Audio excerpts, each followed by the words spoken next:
Ladies and gentlemen, good day and welcome to RBL Bank Limited's Q4 FY25 earnings conference call. As a reminder, all participant lines will be in the listen-only mode, and there will be an opportunity for you to ask questions after the presentation concludes.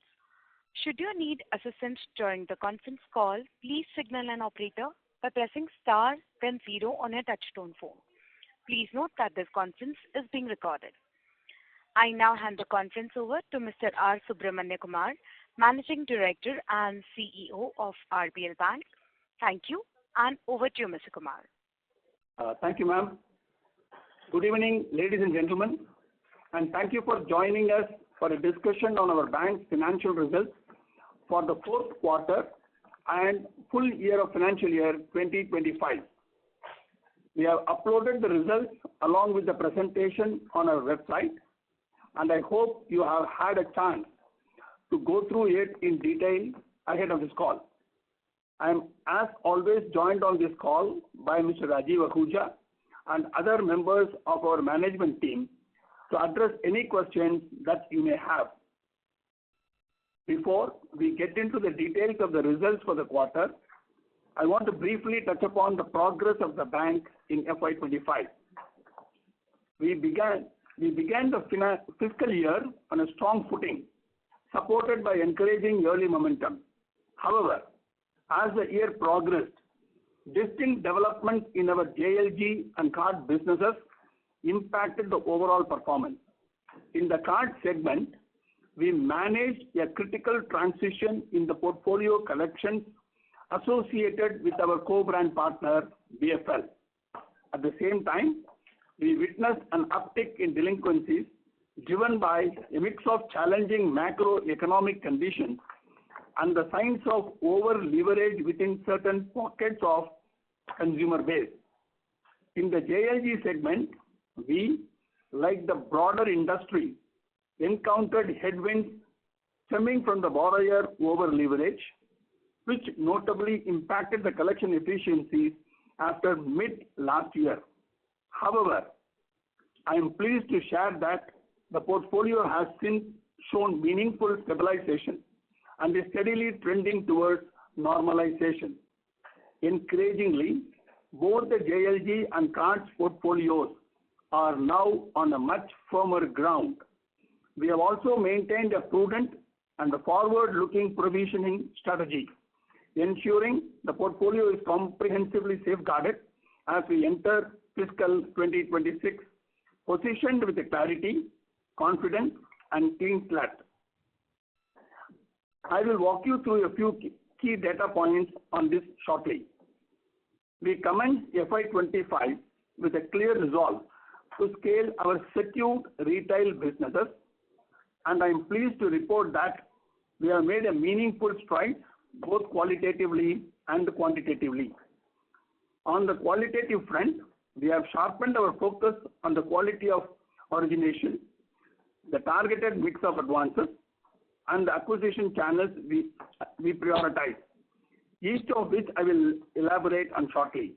Quantitatively, we accelerated the growth in segments where we had already built momentum: mortgages including home loan, working capital, and tractors, while stabilizing scale-up in the newer lines such as gold loans.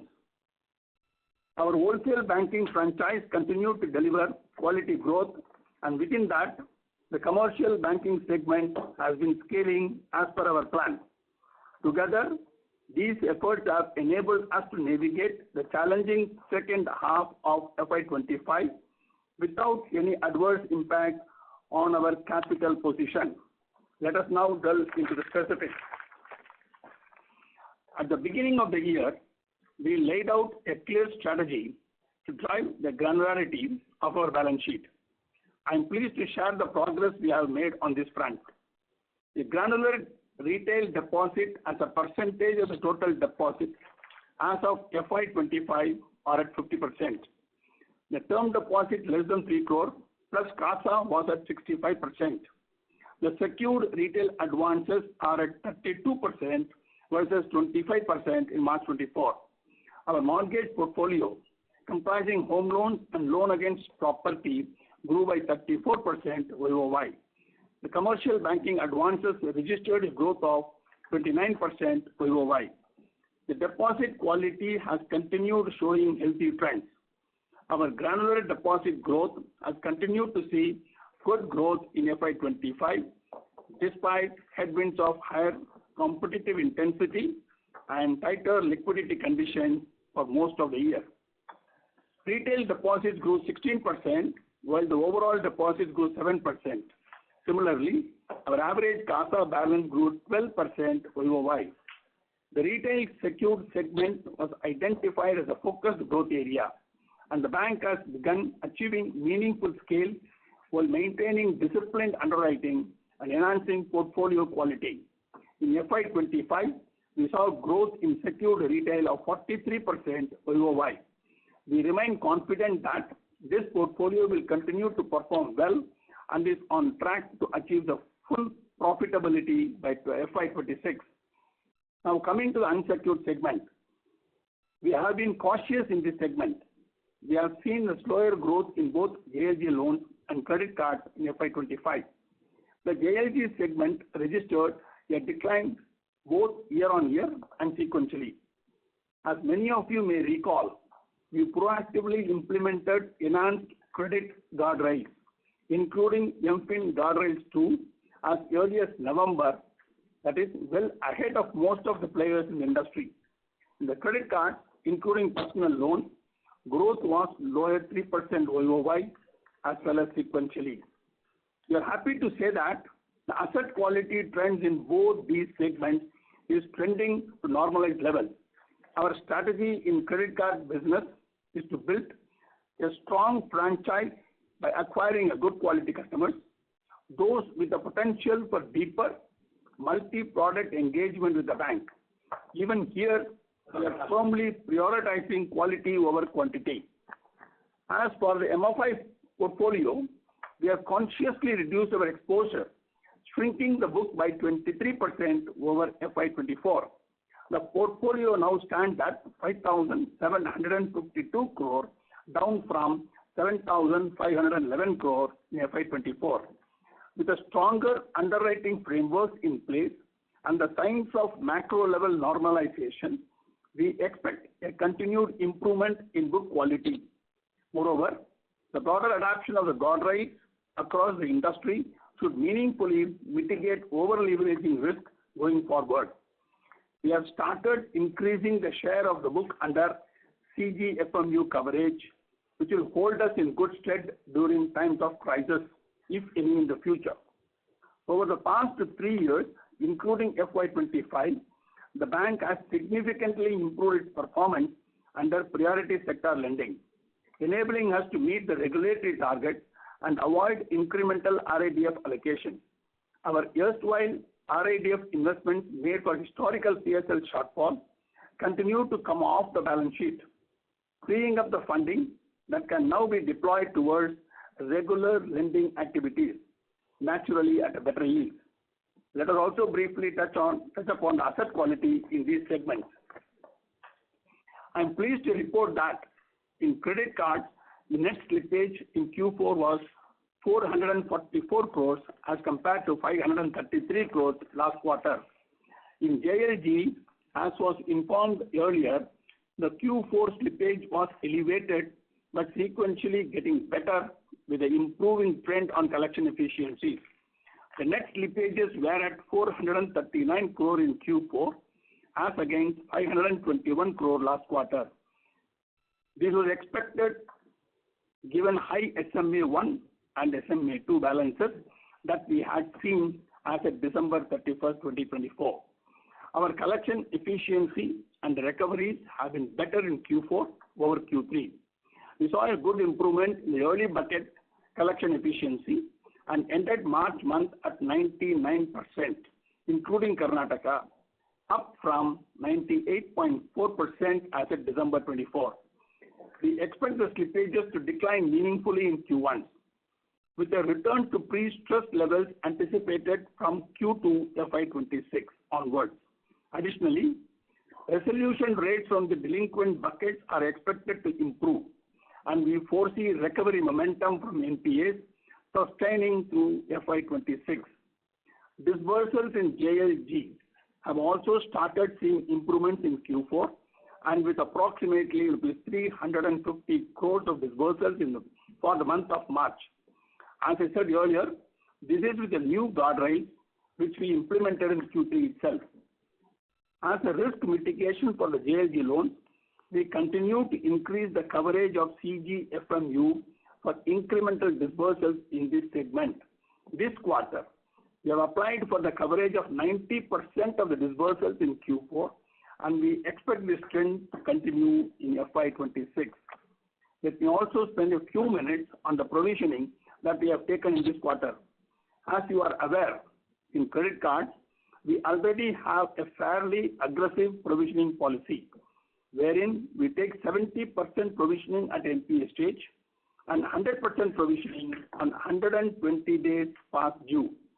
This ensures that we really don't carry the baggage in the portfolio.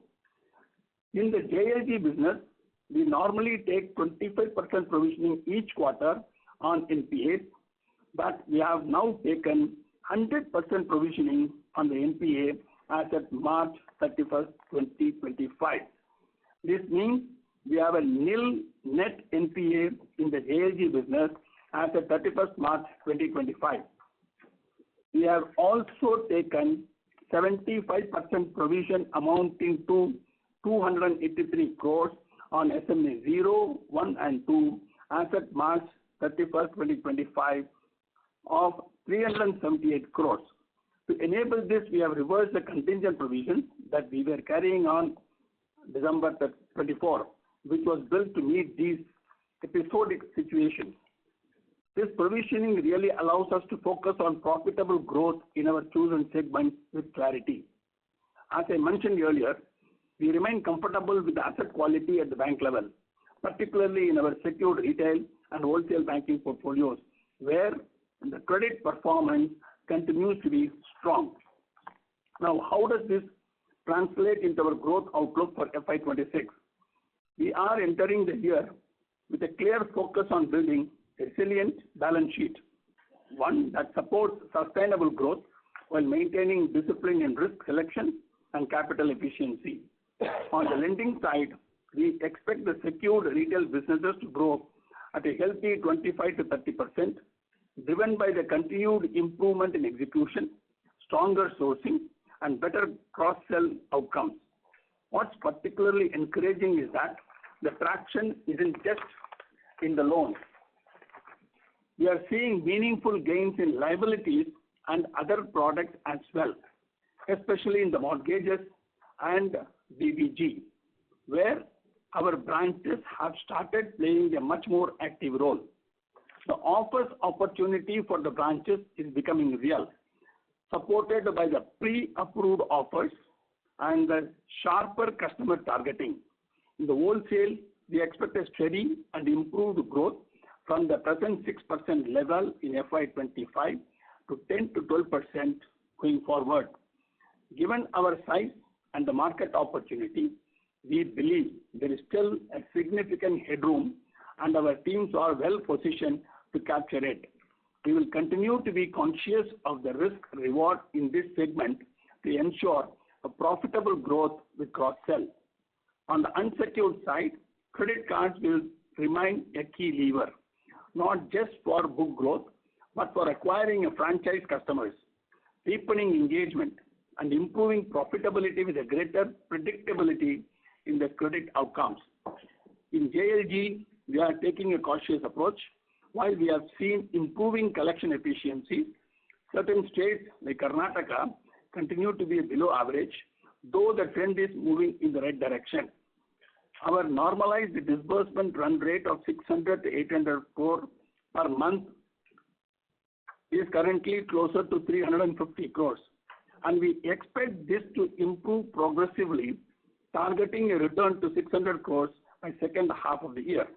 Accordingly, the JLG will grow slower than the bank average, and we aim to keep its share in 6 to 7.5% zone.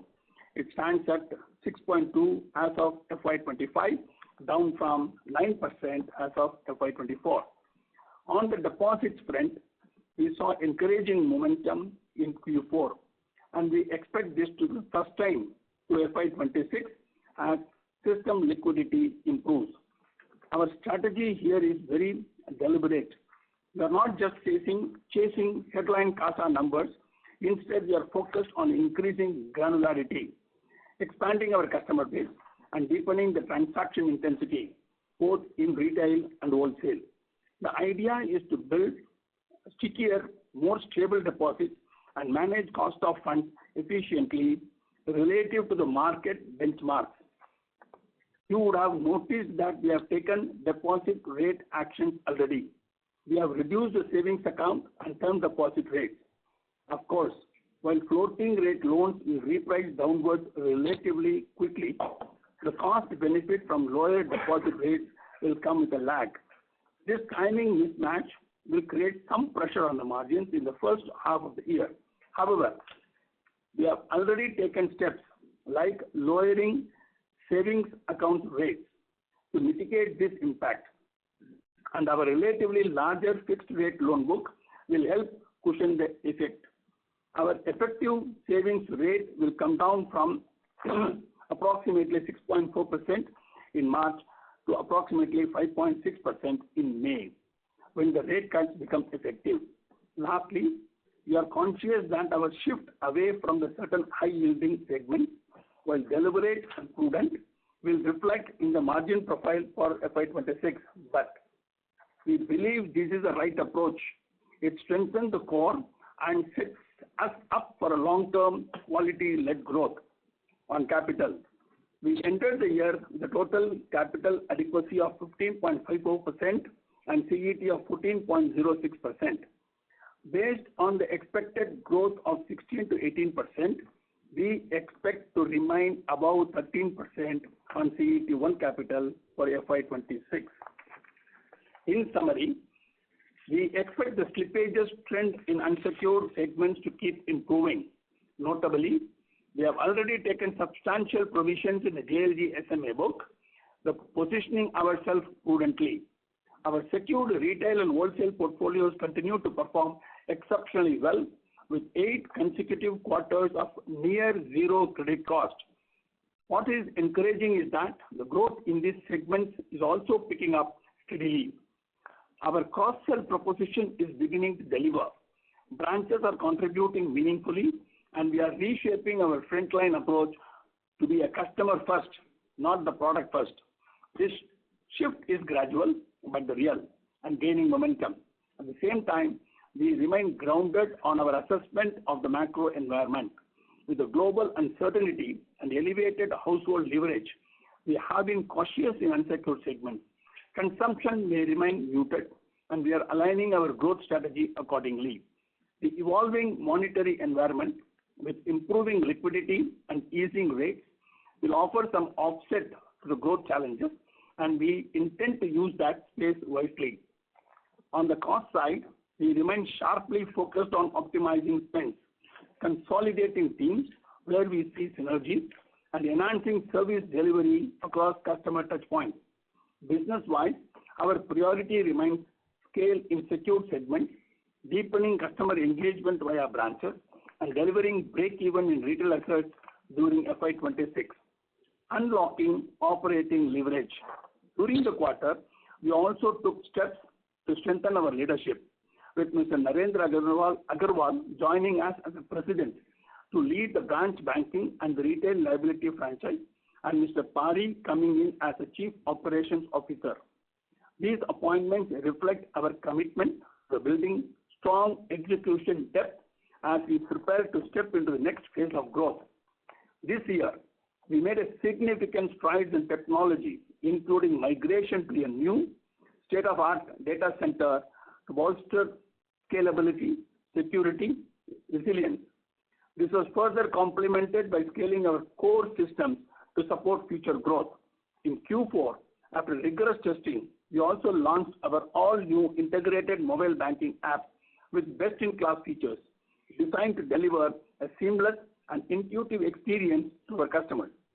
Let me close this with what I have said even before. The growth matters, but only when it is profitable and comes from areas where the risk is acceptable and opportunity visible. We are staying disciplined and focused on the 4 C's that will drive sustained lift. That is cost of deposit, cost of operation, cross-sell, and cost of credit. I will request Mr. Jaideep to take you through the financial parameters in further details. Thank you, Mr. Kumar, and good afternoon, everyone. I'll briefly touch upon some of the specific aspects of our financial performance. On advances, we grew net advances by 10% year-on-year and 2% sequentially to 92,618 crores. And retail advances grew 13% year-on-year to 55,703 crores. The retail wholesale mix now stands at 60-40. Business loans and housing grew at 34% year-on-year and 9% sequentially. These are areas of focus of growth for us. Total retail grew at 13% year-on-year, largely driven by a degrowth in unsecured segments of 8% year-on-year. Wholesale advances grew 6% in fiscal 25 and 5% sequentially in Q4 FY25. Commercial banking within that grew at 29% year-on-year and 9% sequentially. Again, an area of focus within wholesale banking. Our total deposits grew 7% year-on-year and 4% sequentially to 110,944 crores. CASA ratio stands at 34.1%. While the total deposits grew at 7% year-on-year, the granular deposits, which is where the focus is, grew at 16% year-on-year and 3% sequentially, and now stands at 55,213 crores, which is roughly 50% of our total deposits. Our branch banking-led deposits is around 62% of total deposits, and we are trying to continuously improve the product holding ratio with our customers in the portfolio. The credit to deposit ratio was 83.5%, and our LCR for the quarter on a daily average basis stood at 133%. Our NII was down 2% year-on-year and 1% sequentially to 1,563 crores. NII growth was impacted on 2 counts: lower disbursements in the JLG portfolio as well as higher slippages causing interest rate reversals. Our cost of deposits was 4% down sequentially to 6.53, and cost of funds was also lower 4 bps to 6.59% for the quarter. NIM was roughly flat sequentially at 4.9% for the quarter. Our total other income was 1,000 crores for the quarter, 14% higher year-on-year. Happy to report that the core fee income grew 17% year-on-year and 11% sequentially to 968 crores. Our total net income was up 4% year-on-year to 2,563 crores. Despite pressure on margins, we've been able to offset some impact through better fee income performance. Total income for the year, as a result, grew at 13% for the year to 10,270 crores. Our OPEX, given cost-conscious controls that we've been exercising, has grown at about 7% year-on-year and 2% sequentially to 1,702 crores. Our cost-to-income stood at 66.4% this quarter, as against 62.5% last quarter, and 64.2% same time last year. Cost-to-income ratio for the full year was 64.7%, as against 66.6% for the full year in FY24. Full year OPEX growth was at 10%. We have consistently brought down our OPEX growth, and this effort will continue. As a result, our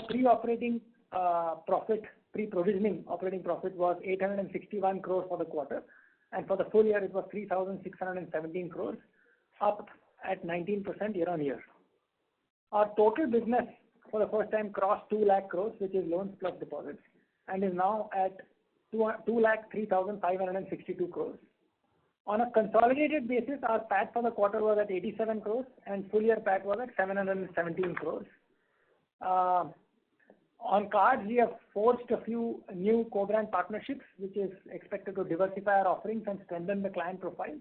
We remain focused on deepening customer relationships and increasing wallet share through meaningful engagement on this portfolio. On asset quality, we touched on the trend of slippages earlier. In terms of NPA, gross NPA was at 2.6% and net NPA was at 0.29%. net NPA sequentially lower from 0.53% in December, primarily because we have taken significantly accelerated provisioning on the JLG book. The JLG book, the net NPA is actually nil as at March 25. Consequently, the PCR also improved to 89% versus 82% last quarter. And the restructured book stood at 0.29% as we continue to see paydowns by our customers. Just a little bit flavor on provisioning. We had a total provisioning of 815 crores for the quarter, of which cards accounted for 375 crores. But this was offset by the 206 crores of contingent provisioning which was lying on the cards portfolio, which we have reversed. And we have largely used that to take provisioning on our SMA book of microfinance. So we are now carrying 75% provisioning on our SMA 0, 1 and 2 book on our JLG portfolio. Our net profit for the quarter was 69 crores. Lastly, on capital, our total capital was at 15.54% as Mr. Kumar mentioned, and CET1 was 14.06 as against 15.37 and 13.68. This increase was largely driven by the lower risk weight on microfinance portfolio. With this, we'll now open the session for Q&A. Thank you very much, sir. We will now begin with the question and answer session. Anyone who wishes to ask questions may press star and 1 on their touchtone phone. If you wish to remove yourself from the question queue, you may press star and 2. Participants are requested to use only handsets while asking a question. Ladies and gentlemen, we will wait for a moment while the question queue assembles.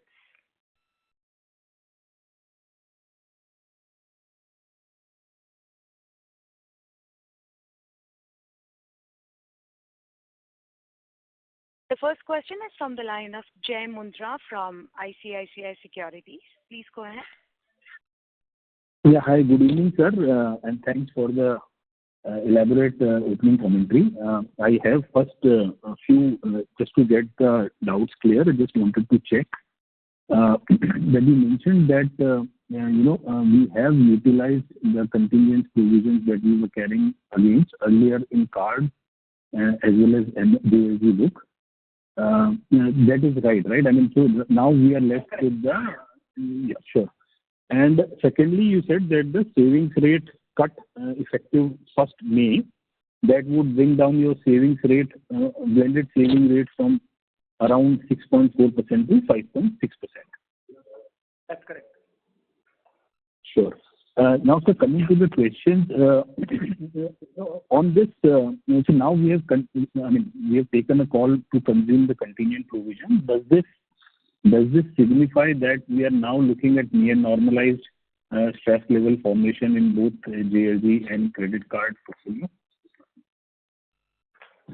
Yeah, we just asked the commentary last quarter also. We are expecting the normalization to come for the card and this in Q1 and Q2. And from what we have provided for the Q1 in JLG, and we are tending towards normalization from Q2 onwards in JLG as well as for the cards. That's what our initial observations and our belief and assessment is also. Anything else you want to add? Yeah, no, Jay, I think I'll caveat that by saying that we are still in a fairly complex macro environment, and yes, while we are seeing clearly trending slippages down, but I think the larger reason for the contingency provisioning utilization also was that we've noticed that in cards, while it's a relatively high credit cost business as compared to, let's say, secured loans, but the volatility on credit cost is not as high as in microfinance. So during good times, cards maybe operates at about 5% credit cost, and bad times it goes to about 10 to 11. And we have a fairly aggressive normal NPA provisioning in cards. And plus, we've also seen that despite high credit costs in cards, we don't consume capital. So the business does not make a loss because there is enough income wherewithal. Whereas in microfinance, the volatility has clearly been higher. We've seen 1 to 2% during good times in terms of credit costs, and going as high as 14 to 15% during COVID, and even in the last few quarters we've been pretty high. So the thinking is that we should going forward, of course, one will try and build contingent provisioning again on microfinance, but cards we are quite comfortable in terms of being able to absorb the volatility within the P&L. That's the broad rationale. Yeah, one of the additional reasons for believing that the JLG is that we have already entered into CGFMU. If you just say that from the last quarter onwards, we have started covering our entire fresh incremental disbursement under CGFMU. Even for this quarter of Q4, we already made application for 90%. That, along with the future plan of having a contingency provision, which we have been building in the last 2 years, will stand steadfast in that particular portfolio. Sure, sir. And did I hear it right that you mentioned that the loan growth could be around 16-17% at the blended level, and hence, the CET1 will still be above 13%. Was that the commentary right that I understood? Yes, that's correct. Okay, sure. Yeah. And lastly, sir, we have seen this quarter there is a very strong growth in the payment fee. Within fee, payment fee has grown reasonably well. While there is a bit of a slowdown in the credit card portfolio as well as acquisition. So was there any one-off, or this is seasonality, or even on YOY basis the number looks very strong? If there is any explanation there, or this is something else? Yeah, in certain categories, the network actually increased the interchange income, and there was a little bit of a couple of months of catch up that happened. So about 15 to 20 crores overstated in that sense, but a step up on certain categories of interchange has gone up. So that's the reason. Some of it will continue to be staying during the rest of the going forward as well. Right. And lastly, sir, how do you look at the OPEX growth for next FY26? We have managed it very well, and of course, a lot of you would have concluded some of the investments also. Now, how should one look at the overall OPEX for FY26? Thank you. See, if you look at that OPEX, we have been in the high range of around 27-30%. At that time, we said that is a focus area. We'll come down around 10% range, which we have already achieved right now. So our continued effort will be to maintain in that range only. Okay, great. Thank you, sir, and all the very best. Thanks. Thank you. The next question is from the line of Piran Engineer from CLSA. Please go ahead. Yeah, hi team. Congrats on the quarter in this environment. Sorry, just following up on the previous question. What is our expectation on growth in unsecured PL and credit cards? So microfinance, you said that disbursement, normalization will happen in the third quarter. But what about the other unsecured businesses? So cards should grow in mid-single digits.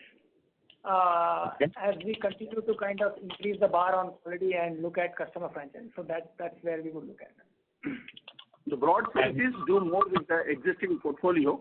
That is one of the major focus which we have been doing it in the card. With the 5 million customers, what more we can do, which will also provide us enormous opportunities for expanding the depth with the relationship. Got it. And also when you mentioned in unsecured PL and credit cards, we are trending towards normalized levels. And after that, I think you mentioned something, normalization in 1Q, 2Q. Did I hear that correctly? So we would look at cards normalizing from Q2 onwards. Q2 and normalization also. I mean, I think we are continuing to be in a reasonable uncertain macro environment still with all that's going on. So we would be cautious on this, and therefore we are also continuing to improve filters on acquisition and portfolio actions. But yes, we would expect normalization from Q2 onwards. Okay. And same for MFI, right? That's right. Same for MFI. That's right. Correct. Okay. Sorry, the early data. I'll just. Well, the early data makes us to believe that we'll get normalized, but there are some external macro factors on which you can't make an measurement. That is why this cautious approach is being said about. Okay, fair enough. And just secondly, in terms of you highlighted how much you've cut the savings deposit rate, but what about term deposits, especially on the retail side? Yeah, we've cut term deposits as well. We've cut 25 bits on TD, term deposits as well.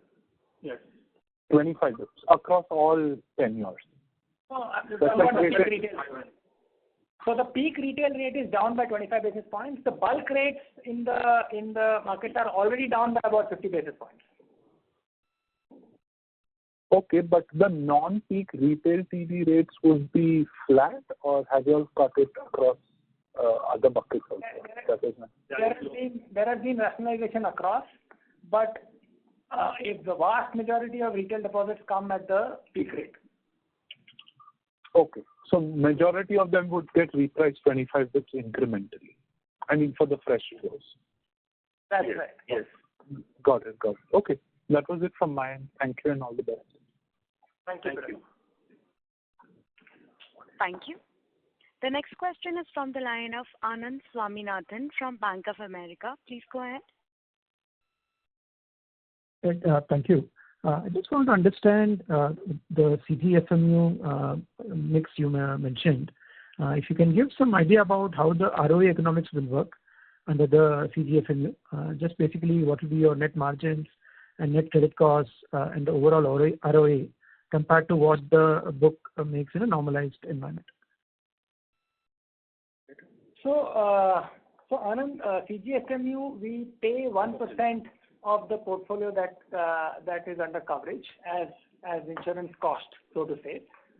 And in terms of post NPA, we kind of apply for credit refund, etc. and it takes about anywhere between 18 months to 2 years for us to get the compensation for those NPAs. No, it starts in the first application we can do after 24 months. Okay, it started in the October last year. So we get our first claim on 27. Yes. So 2 years later, if the First application. Yeah, all the document is fine, then we will get the claim back. We keep applying as and when there is an NPA, we keep applying those NPAs, and they will accept those NPAs. Once they accept it, we can also reverse our provisions. So there is a provision available for that.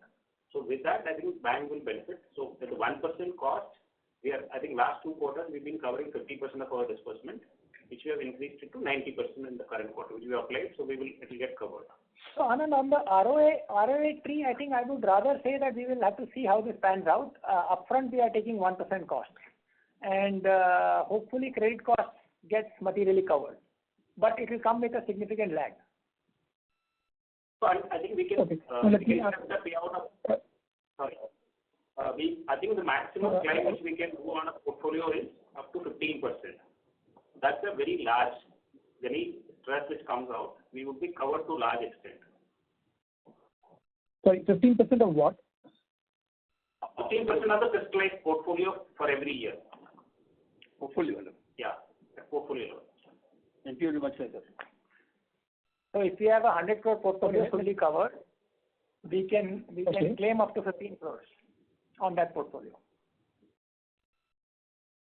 So let's say, for example, so this cycle, the microfinance loss rate was 7-8%, let's say. If a similar cycle plays out, let's say 3-4 years down the line, what will be your net loss after you have that CGFMU cover triggered? Yeah, it will be, if it is a 8% average on a portfolio which we have secured, what we get is 15%. Suppose let's assume 100 crore, what Jaideep told, 8% is the NPA. I can climb up to entire 8%. It can come because only the first 3% of the 8 crore, that is 24 lakhs. That is the minus. Remaining 7 points, provided all the claims get accepted. Even if I take those, there may be some claim rejections. If we can get bare minimum 7 crore kind of cover. Yeah, that's covered.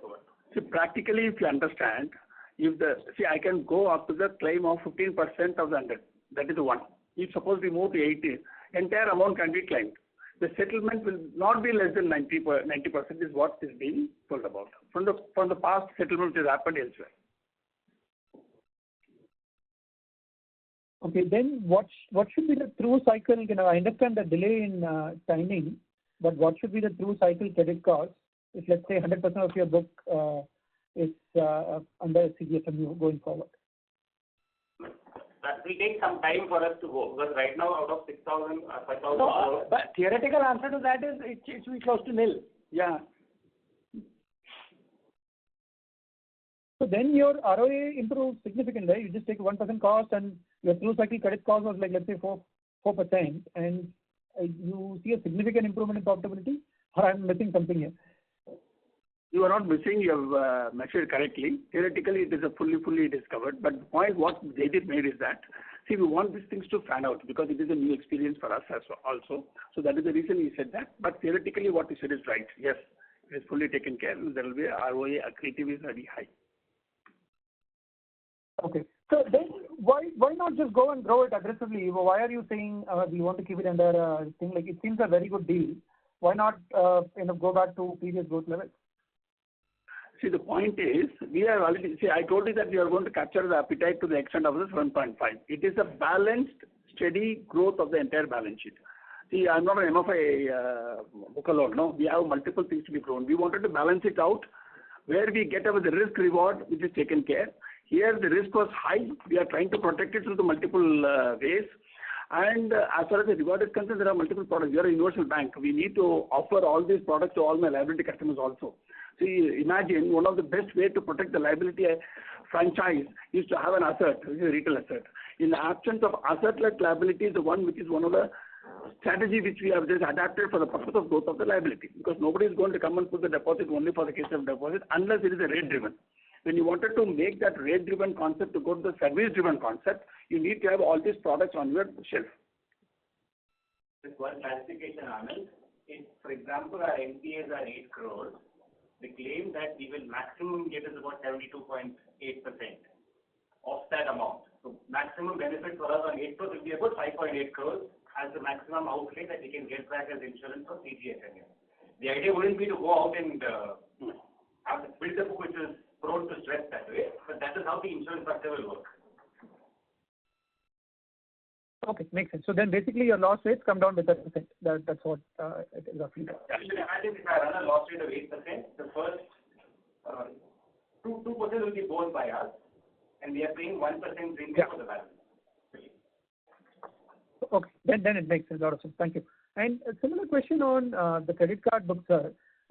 We have gone through like 2 cycles in the last 4 or 5 years. So let's say I got your answer that you'll go 5-6% in this year, but on a normalized basis, where do you see this book growing? What is the right approach? Let's say 2-3 years down the line, will we go back to like high teens, or it will still grow in line with the overall book?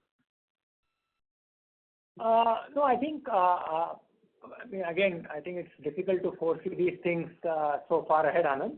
But we like the franchise, we like the business. We have a fairly large position in that business. We are somewhere in the 5th to 6th largest player in that segment, and we are, at least for the last few months or few quarters and the next few quarters, the focus is to make this portfolio a lot more into franchise customers for multiple products. And the more we see success there, the more confident we will be to grow this book even more. So I don't think we are saying that we are perpetually going to grow this at 3 to 5%. No. But having achieved the kind of critical size we have, do we go back to 25% growth we have seen? Answer to that is also no. Sure. Thanks, JT. Thank you. We'll take the next question from the line of Kunal Shah from Citigroup. Please go ahead. Yeah. Hi. So firstly, just wanted to understand on the provisioning part. So this 815 odd crores, that is after the 1% contingency provisioning release of, I would believe, 250 odd crores. So would that be right? That's correct. 273 crores as of December end. 273 crores exactly. Yeah. So when we look at it all put together, you mentioned like 375 crores was the cards. Okay. Then we have created another 248 crores of the additional provisioning to make like 100% provisioning on the GNPAs. And obviously like 283 crores, which out of which like 273 crores was the contingency. So when I have to look at it like in 815 crores, there was 375 of card, then almost 248 of additional provisioning, 10 crores towards the SMA provisioning net of the utilization, and balance would have been towards the MFI and the other secured portfolio. So the other secured portfolio nil. I think we've also taken 180 crores in MFI to move from 85% to 100%. There are two parts to that, Kunal. One is in card. The other contingency provision included in that 270. Sir, I'm sorry to interrupt your volume. I mean, your voice is too low, sir. Can you come closer to the mic and speak, please? Is this better? Yes, sir. Thank you. It's better. Kunal, the point is, when you say cards is 375, if you remember, the period provision on contingency both for cards and MFI. Yeah. Reverse the 1% on cards is about 200 crores. So cards actual without contingency is about 575 crores of credit cost. That 200 crores which we reversed, we took on the SMA book. Yeah, that I agree. So if I have to look at it, 815, okay, plus almost 273, which is the total contingency which has got utilized. Okay, Right. so when we look at it, so all put together would have been almost 1100 crores. Okay. That's correct. And so now maybe just running through the maths of this 1100 crores, credit card would be 375. I agree there was release, but otherwise credit card in this gross number should have been 375. Okay, then there was additional provisioning of 248 crores, which was done to make the maybe the provisioning 100% on JLG book. Okay, and then 283 odd crores was the SMA book, and then balance would be, I would say, the other normalized GLG and retail. Retail, you said it's almost zero, so then balance would have been towards the regular GLG provisioning. You explain. No, okay. Let me just try. You have a breakup of it? So I would say like broadly like maybe 200 to 250 odd crores would have been the regular JLG provisioning. Just give a minute. How will you define regular JLG provisioning, Kunal? We told you the slippages. Yeah. We are simply saying that we took 85% to 100% all the way. Okay. Yeah. On the entire book, the old book as well as the new slippages. Okay. Yeah. That is approximately 180 crores. Okay, which is 248 crores. Okay. Then we look at SMA 012 where we have taken 283 crores on the JLG portfolio. Yeah. On an outstanding of about 375 crores. Right? Okay. Yeah. And we have our cards full provisioning for the quarter without the noise on contingent would be 375 you mentioned. Yeah, 375 crores. And then there is a total contingency provisioning release of 273 crores, which was standing as of December 31st. Got it.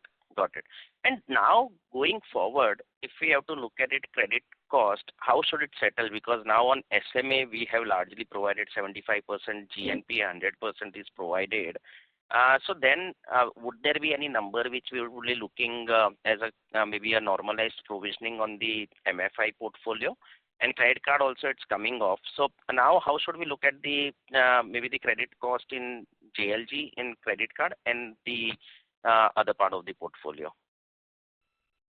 So Kunal, I think we are in a fairly generally uncertain environment. I would caveat my answer by saying that yes, we have been proactive on JLG and taken a substantial part of the provisioning on the book that will probably slip in Q1. Post which we will expect the slippages, ceteris paribus, to keep coming down Q2, Q3 onwards. And we will have to revert back to 25% per quarter provisioning that is our standard policy on the JLG book.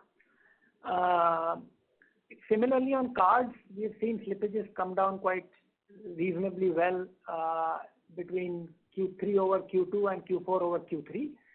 However, the environment is still a little uncertain. I don't think we will, the slippages will take some more time to come back to, let's say, if our normalized range is, let's say, give or take 425, 430 crores. I think we are a couple of quarters away before we get there.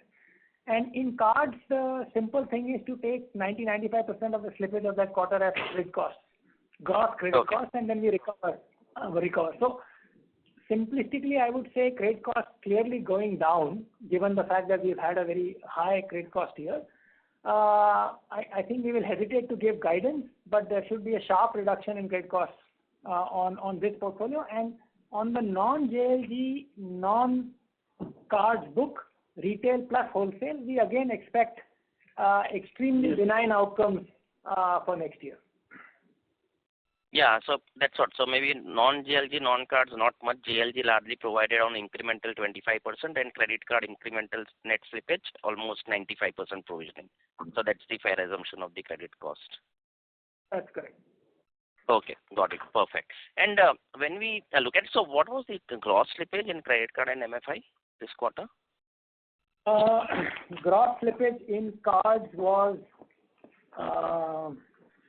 479 crores as compared to 569 last quarter, and microfinance was 472 crores as compared to 536 crores last quarter in terms of gross slippages. Okay. Yeah. And one last question in terms of the growth. So JLG you mentioned would still be in the range of 6 to 7% of the advances. Did I hear that correctly? That's correct. Yeah. So when we look at it currently being at 6.2%, so now fair to say that JLG will also be growing in line with the overall loan growth, which we have indicated of 16 to 17 odd percent or even higher than that, just to be within that range? Yeah, I think again this will evolve. See, we are if I look at the JLG book, there is an argument that the industry will still continue to degrow potentially. Yeah, that's guardrails have just been put in place for everyone in April. We will have to see how ticket sizes change, what happens when there are 3 lenders. So again, we are coming out of a very environment which has been in a fair amount of flux. There are players who are possibly vacating space, we don't know. What we are seeing currently is that this book has a fairly high amount of repayment that happens every month. And our ability to reach a disbursement rate which is more than repayment is probably 2-3 months away or 3 to 4 months away. So that's where we are right now. Simple answer is yes, this book should grow a little bit, but I don't think this book is growing materially because the first 3, 4, 5 months has to be still watched in terms of how the industry behaves and what kind of impact all the guardrails has on this business. Any initial comments on the guardrail implementation? What are you seeing on the ground? Is there any impact, delays, deferments which are happening because of the shift moving from 3 lenders, maybe more lenders to less than 3 lenders? So we implemented guardrails in November itself. The industry, many players did implement guardrails over varied periods of time before March. But the diktat, if I can use that word, is really effective April 1st for everyone to follow. We are quite hopeful that everyone will, follow the guardrails, which therefore is good for the industry. The leverage will not go up because there is a 2 lakh cap on leverage, and the 3 lender cap, it becomes a lot more sensible. So I was asking maybe any maybe deterioration in collection efficiency which we are seeing because of this guardrail implementation in the initial month, maybe since it's implemented from 1st of April. So in these 3 weeks, any kind of deterioration we had seen? No impact on guardrails on collection at all. Kunal, this guardrail has to be seen from a different angle. The guardrail is going to change the behavior of my loan officers from what they have been doing it earlier to what they propose to do. So naturally, that is the only impact the guardrail is going to cause, because previously that the ease of getting a loan sanction would have been definitely could be tightened from today, because that requires a behavioral change for them to understand that what sort of borrowers you have to identify and then reach them out. That is the only transition delay. That's why you saw that I just made a statement that we are doing somewhere around 300 crores is what we saw it. It was much below a couple of months before. And we feel that we may reach back to the 650 crores. If you ask me, will you do that 850, 800 and 900 crores what we have been doing earlier? That may not happen. It will be slightly lesser than that. In H2, we anticipate that we may go back to the near normal position. Okay. Thanks and all the best. Yeah. Thank you. The next question is from the line of Rohan Mandora from Equirus Securities. Please go ahead. Good evening, sir. Thanks for the opportunity. So this is on cards. As per the slide, the revolve rate has gone up to around 25% versus 20 to 23% in the earlier quarters. So just want to check if there's any trend change here or it's just a one-off thing. Vikram, Yeah. See, usually in this quarter, the last quarter, because of tax filing and all, we see at times about 100 to 300 basis points of change in that. So there is no permanent trend change. This is just range-bound fluctuation which we see seasonally. Sure, sir. Second was, sir, on the home loan and vehicle finance disbursement in 4Q, compared to 3Q, they were lower, and even if you look at quarterly average for the 9 months, it's lower. So is it due to some specific strategy, or is it competitive behavior or lack of demand? How should one read into it? Because I think vehicle finance disbursement for other lenders has been pretty good. So tractor financing we do. Yeah, tractor financing we do see seasonality, and typically the Q2, Q3 numbers are always higher than Q4 because that's the season for tractors. On housing, we have basically tightened our inflow from an interest rate standpoint. So we are two things we are putting as some kind of a constraint. One is on yields, and second is on the fact that we need more business from branches.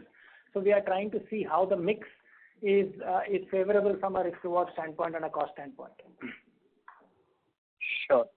And so, third one on the business loans, we have seen a healthy growth in that during the year. So one is, how's the origination mix in that right now? Is it primarily branch-driven? And also if you can touch on 30 days, 90 days levels in that portfolio right now. So on business loans, branches are continuously doing more and more, and we are now around somewhere in the 33-35% zone of origination from branches. And we are, continuously working on how this materially improves, and we are quite hopeful by the time we exit the next fiscal, we should be closer to 50%, if not more. That's on the origination front.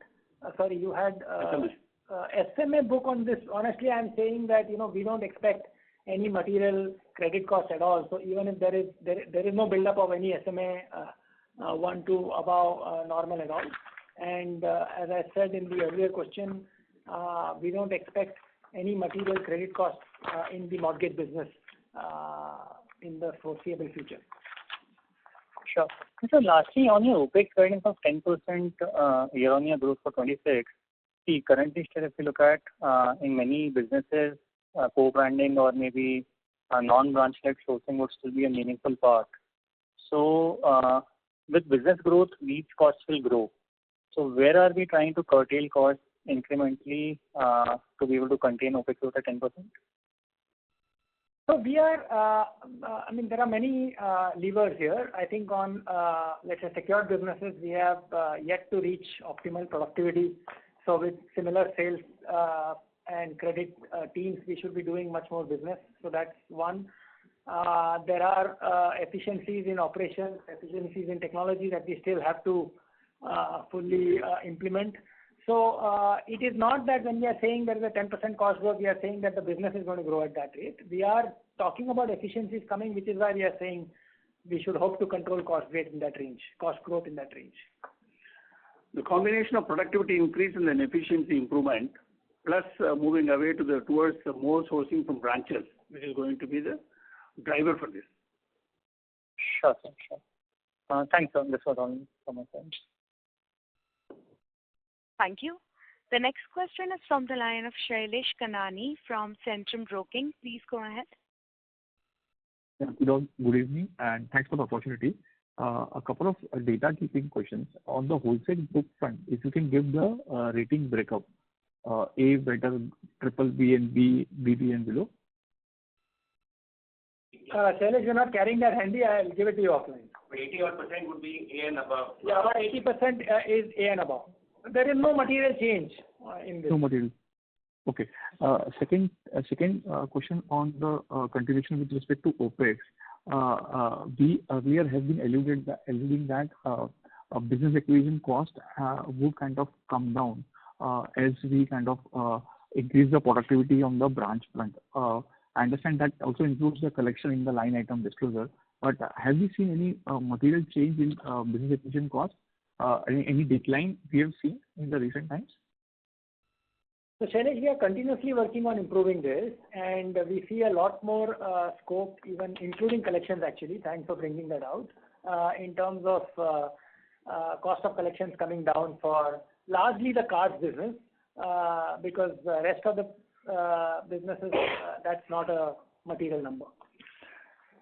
Thanks for bringing up the collection point. I'll tell you, when your gross NPA in the retail segment is going to keep on reducing it, by design, the recovery cost is also going to come down in that particular sector. That is also additional factor which will help us out. Just to continue on that, but we would have some return of pool where we would continue to do our efforts for collection, right? Because we have been aggressively writing off. So how would that work then in that case? That will add up to our profit. Suppose you are, see, in MFI, if you take a very simple aspect, no, when your efficiency in the collection goes up, the people are just freed up for doing the collection from the technical rate of the NPA. So it is a question of only diverting the manpower from collection to that of the recovery.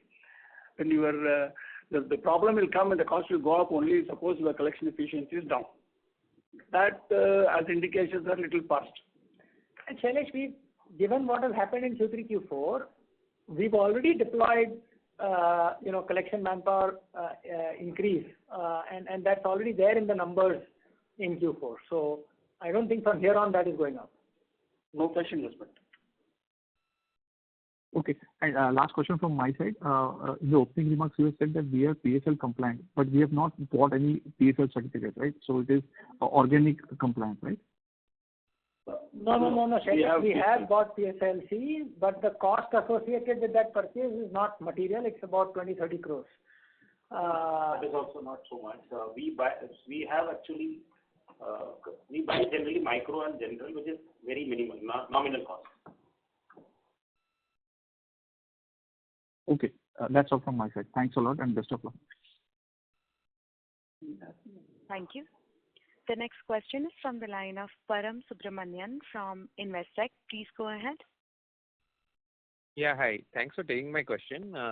Firstly, on the draft, LCR guidelines that have come through, have we done any initial assessment on that, the impact for us? Yeah, we have done it. We have a positive impact. How much would that be? Param, we should be positive by about 3 to 4%. Okay, got that. Also on capital, so you made that initial comment that even by the end of FY26, we should be north of 13% CET1. But structurally, how are we looking about, say, capital for the company? Where are we comfortable operating? Yeah. So we should be quite comfortable with a threshold of 12.8 to 13% on CET1. So we will not, therefore, need capital for at least the current financial year. Okay, fair. Just one last question.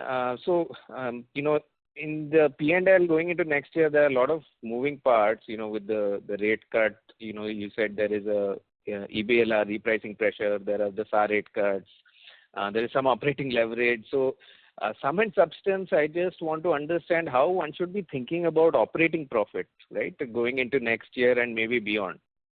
Since credit cost has been discussed in detail, but maybe on operating profit. Yeah. So Param, we also had some one-offs in operating profits in the current fiscal. In Q3 we had some investments which unlocked some value. We had some tax benefits which resulted in some interest income from tax authorities. So broadly, if I kind of exclude that, we should be flat to improving on operating profit. And the reason why I'm being conservative here is that we will have, if I just take the full year of fiscal 26 versus the full year of fiscal 25, we will have a reasonable reduction of the contribution from cards and microfinance from a book standpoint, which of course therefore puts some amount of pressure on net interest income. Some of that we claw back through efficiency on costs. And of course, provisioning has been discussed. That should be definitely lower as compared to current year. So in a nutshell, we should be we'll be happy with a flattish PPOP on the fiscal 25 outcome. Okay. Fair. You're talking about the absolute number, right? Yeah. Okay. Thanks. That's helpful. Thank you for this. Thank you. Thank you. Thank you. We'll take the next question from the line of Krishnan ASV from HDFC Securities. Please go ahead. Hi. This is Sampath. Many thanks. So I have two questions. One on the JLG portfolio with the new guardrails. Could you just talk us through your approach? Sorry, sir. I'm sorry to interrupt you. Your audio is not clear, sir. May I request you to use your handset, please? Is this better? Yes, sir. Much better. Please continue. Perfect. Thank you. So my first question was about these new guardrails and just the bank's approach to these new guardrails. How does your customer selection change on the ground now when you face up with borrowers who have more than 3 lenders? Could you just talk us through that a little bit? Number one. Number two, from the cards portfolio, right? On the cards portfolio, there is a certain potential profitability that you would assess for the cards business as we stand today, right? That would be the potential, and where we are, you are aware of at the end of FY2025. How long would you think it would take us to get to potential profitability on the cards business? Yeah, I will ask Kingshu to talk about the microfinance, then card will come back. Yeah, as far as the new guardrails are concerned, your first question, the first thing that happens is that the approval rate slightly takes a dip because of the guardrails. So till now, in the last financial year, before the guardrails were implemented, you could go beyond 3 lender as well. So today it will get restricted to 3 lender and a cap of 2 lakh rupees. So both of these parameters were not there previously, and hence we take a dip on the approval rate. So as Mr. Kumar had previously also mentioned in the same call, that what happens is that the collection process or the ease of doing business slightly goes down, and hence identifying a customer who would possibly be meeting both the criteria is the new norm for the way forward. So other than taking a little bit of a dip on the approval rate, materially it is nothing as much has really changed in the ground. So the effort to get a customer whose approval would come through has gone up a little bit. Yeah. No, what I mean is if you now encounter a customer who is supposing with 4 lenders, right? How do you decide whether you need to withdraw from this customer? I mean, what are you looking at that borrower level? So it's a very Krishnan, I think existing set of borrowers, I can't do anything. When I'm acquiring a new borrower, we will check if the existing set of lenders is already 3, we cannot lend. It's as simple as that. What? Ongoing monitoring is what he's asking. Yeah. Are you talking about ongoing monitoring? Yeah. I mean, you either become a lender who then withdraws from that borrower so that the borrower goes back to 3 lenders, or you remain one of the 3 and somebody else has to withdraw. So I'm saying, how do you take that decision? That's all that I'm trying to. Let me make it one thing clear. He has already borrowed from me, and subsequently, before this guardrail implemented by all the players in the market, he has just borrowed from somebody else. That's the real situation, right? We will continue to make an effort to recover from him and put all the efforts which we have been taking it till now. The same efforts will be put in there. Going forward, any new person whom we are onboarding on our, be it renewal, be it our same customer comes to the renewal, possibly my system will not approve it and he will be rejected. If a new customer comes with all these guardrails for not fulfilling, he will be rejected. If the existing customer is paying correctly, then it is good, we will continue to collect it. If the existing customer is not collecting it, we will do all the recovery measures which we are doing it in respect of any default. So hope it clears. Yeah, Krishnan, we didn't understand your withdrawal, because once you're given a loan, you have to collect the EMIs. There is no real other option. This is the situation. As I explained, 4 different scenarios. If I have to withdraw, it becomes an NPA. Then I have to do the recovery. It is like a recall advance. And then the moment I recall it, as per RBI guidelines, it becomes an NPA. So non-standard accounts, whatever we do, it's the same way. I don't think that any borrower has a very large heart to say that I am exceeding elsewhere, you come and collect it. I mean, if it happens, it would have been a good one. It's a nice one. Hope you would have understood that. Understood. I think probably I didn't explain my question too well, but it's okay. We can take this offline. Thank you. Yeah. The other one on cards business, how far are we from potential peak profitability? So, Krishnan, I think the cards business overall has undergone a lot of change over the last few years. Regulatory changes have happened. One can therefore say that what was an optimal profitability 3 years back is now no more the optimal profitability, probably a notch lower. We would want to go back to some kind of normalization by the time we exit the current financial year.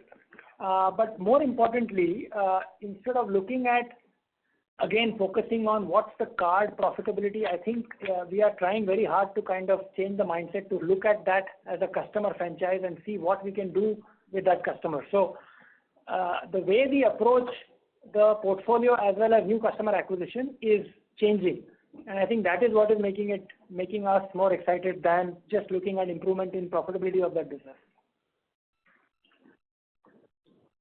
Okay, so just related to this, if you don't mind, Jaideep. I mean, I understand this. Obviously, you're trying to now make sure that you are able to sweat this customer through other segments as well, through other products as well. So just on that journey, could you just talk us through where we are in terms of what percentage of our customers are relatively more mature in that journey in terms of more products per customer on the asset side? It's very, very early days. Less than 2-3% of the customers have been sweated in that sense. So we have a long way to go. Understood. This is very helpful. Thank you. Thanks. Thank you. Thanks. Thank you. We'll take the next question from the line of Anand Dama from Emkay Global. Please go ahead. Hey, hi. Thank you, Jaideep, and thank you, sir, for the opportunity. Good results compared to what I think was the expectation after the third quarter. So number one is that you've been saying that microfinance is where there will be a contraction, or basically the pickup will take some time. Card is where I think you are expecting a normalization to happen. But if we future forward ourselves into next 2 to 3 years, what will be the share of microfinance and cards as a percentage of our overall portfolio? Honestly, Anand, we are, this is probably not the best time for us to start crystal ball gazing over the next 2 to 3 years. I think we will take 1 year at a time. The focus is really over the next year to consolidate these businesses and extract more, at least out of the cards business, and consolidate on the JLG business. As I mentioned earlier, again, that industry is materially changing. There are new guardrails. We are, it's going to shrink. The industry has shrank materially March over, let's say, June last year. So I don't think this is the best time to talk about 2-3 year time frame. But broadly speaking, I would clearly say that I don't think we are going back to the 35-37% mix that we had in these two businesses. It should be settling down materially lower. Yeah, exactly. I expect that to be lower, but what could be that? Like, could it be around 10-odd% or 10 to 15% in next 2 to 3 years? That's a fair assumption. Again, I think, Anand, as I said, we are wanting to take this one step at a time. Anand, the direction of travel is very clear. We have enough confidence in our other businesses to be able to take this call, and I think the macro environment is very important. So it'll continue trending down. I don't think we can give you even a range which is today in our mind 3 years out. 1 year, I think we've already said it will be 6 to 7% of our total business of microfinance. And I think that's where we'll live. Let's see what happens in the next 3-6 months, and then we'll be able to revise it. And any guidance in terms of margins, how it will shape up over next first half and then second half, and so will be the ROAs? You may not give the hard numbers, but it is directional. So, Anand, margins, there are too many factors at play. I think we will probably see flattish to lower before it starts moving up. Trending up. On margins. I don't think we have. I think, we would, directionally we are saying PPOP flattish, again dip and then going up. Consequently, margins, as a consequence of margins, provisioning should be lower. So uncomfortable giving specifics on this, but yes, we should obviously start improving by definition given where we are. Okay, so directionally for next year, FY26, we should be better off versus FY25, right? Because you've done the heavy lifting in terms of trade cost at least. We will be better. That's definite, yes. Okay. Thanks a lot.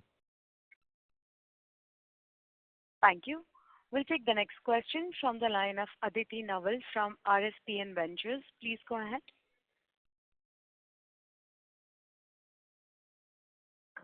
Yeah, hi. Am I audible? Yes, ma'am. Ma'am, it's not clearly audible. I would request you to use your handset if possible. Yeah, hello. Please continue. Yeah. So most of my questions are answered. I just had one question on the Karnataka exposure. So first is, can you just give a number on what is our share in Karnataka, and also how do we plan to, what is the status right now, and how do we plan to, what is the strategy going forward, especially in the Karnataka area? So Karnataka, our portfolio percentage is slightly lower than 10%. And currently, in the last 2 months, we have seen improvement in the Karnataka portfolio. And month on month, we are improving by almost about 2 to 3% per month. So if you really ask us, Karnataka to come back to its normal collection efficiency, which would be crossing 99%, I think we should see that by the end of this quarter. As a strategy, we have kept our disbursals muted in Karnataka. We have been not doing any disbursals in the last 2 months. This month, we have started doing a little bit of a disbursal as far as our existing borrowers are concerned. So whoever is taking a second cycle loan, and we've been very cautious about the rule engine as well. So I think Q2 onwards, we should see Karnataka coming back to its normal shape. Got it. Thank you so much. Thank you. The next question is from the line of Maitri Shah from Sapphire Capital. Please go ahead. Hello. Yes, ma'am, please proceed. Yeah, I just had 2 questions. Previously, in the opening comments, you stated that our secured retail book will grow by 25 to 30%. Is that correct? Yeah, secured retail we are talking about. Yes, ma'am. And the wholesale book will grow from 10 to 12%, right? Fine, that's right. And our lended loan book will have a 16 to 17% growth. Correct. So how do we see our ROAs after all these initiatives in provisioning and with a flattish PPOP? How do we see our ROAs shaping up for FY26? See, as I said earlier, ROA will be trending upward, and we don't wish to give any specific numbers there, but it is going to trend upward. And if you ask a very simple question, comparison to 25, it will be way away. Far better. And advances growth, how do you see the advances growing? Advances, we just now told, no? You just reiterated the number with our renewed focus on retail secured, which will be in the range of around 20-25%, which you said, and in respect of wholesale, we said around 12%, and overall it will be in 16-17% range. And the NIM, is there a guidance on the NIM that you get? I think it was also told earlier that the NIM will be the flattish, and it will start trending up as we move forward in the rest of the year. Okay, thank you. Thank you. The next question is from the line of Hitendra Pradhan from Maximal Capital. Please go ahead. Good evening, sir. All the questions have been answered. Just on the NIM part, are we guiding for a flattish NIM in the coming quarters, or is it expected to come down because our secured book is rapidly increasing? Yeah. No, honestly, Hitendra, I said there are many moving parts on margins. It is very difficult to guide in the short term. I would expect margins to be coming down a bit before clawing back up. And we hope to be in the current range by the time we exit the current coming year. But there are just too many factors on margins. We don't know how many repo cuts will happen with what frequency. I can just say that the repo cut does result in a faster asset repricing and the deposit repricing follows. We do have levers on savings account rates, which we will exercise judiciously. But again, there will be leads and lags on margins, which will be very difficult to predict, given that this is the first rapid down cycle on rates that we will see, where the bank's books are externally benchmarked. So what is your breakup of external benchmark and MCLR and fixed rate book? About 45% to 47% is floating, between largely externally benchmarked and about small percentage to MCLR. Fixed rate is around 45, no? Yeah, fixed rate is about 45-47%. And on MFI, way I understand your commentary is that in this particular month in April, guardrail has been implemented. The way I see the commentary is basically you are seeing some dip in terms of how you would be able to disperse and find the credit-worthy borrowers. So there can be a dip in disbursement and growth from an otherwise normalized perspective. But on the credit cost per se, you are not finding any sort of difference. So the trend which was happening from February to March of increasing collection efficiency and lowering of even the forward flows, etc. So that is continuing in April for you as well as for industry as well. Is that the sort of the right understanding? See, as far as we are concerned, we have implemented the MFIN guardrail from November onwards. That's number one. We expect the industry to fall in line from April. That is an expectation because we do not know how it is going to pan out. That is beyond our realm of assessment.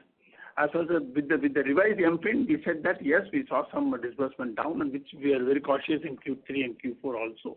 And that is likely to ramp up and then catch up to 3/4 of what we normally peaked it before the MFIN guardrails are done from H2 onwards. And collection, of course, yes. Collection, of course, we saw some positive trend in this month, and the indications and the belief as far as that will continue to be in that same range. Understood, sir. Thank you and all the best. Thank you. Ladies and gentlemen, we now conclude the Q&A session. If you have any further questions, please contact RBL Bank Limited via email at ir@rblbank.com. I repeat, ir@rblbank.com. On behalf of RBL Bank Limited, we thank you for joining us, and you may now disconnect your line.